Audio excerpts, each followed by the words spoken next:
Now tonight's News 10 special report. It involves a public health crisis that has evolved into a public safety crisis. Mentally ill people treated like criminals locked up in our jails at an ever-growing rate. Every year across the country, 2 million people with mental illness are booked into jails, many for the second or third time.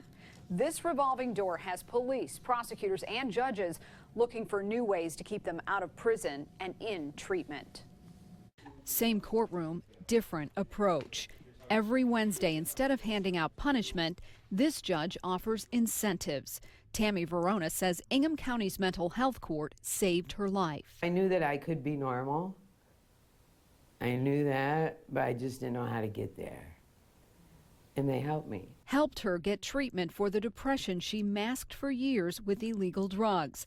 In trouble with the law 3 times, Verona spent 16 years in prison. After serving her last sentence, she thought she was on the right track until her granddaughter died in a car accident. And I just went off the deep end. Like I was trying to commit suicide. Police caught her behind the wheel with heroin.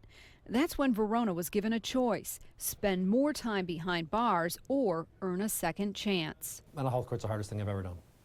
There's no doubt about that. Judge Thomas Boyd runs one of 2 mental health courts in Ingham County. He and a team, including probation officers, prosecutors, mental health experts, and doctors, work together on every case. And we use a lot more incentives in mental health court. Kind words, encouragement, support. On this day, a man told the judge he wanted to die.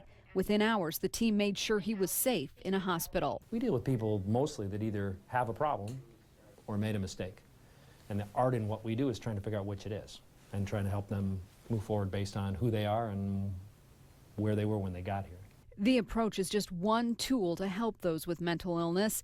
Ingham County Prosecutor Carol Seaman wants to add more. It really would be is to avoid having to use jails at all, if we can, when people really need services. Seaman is part of the national conversation to create a stronger safety net. She recently traveled to conferences to share and get new ideas. You know that we will help you.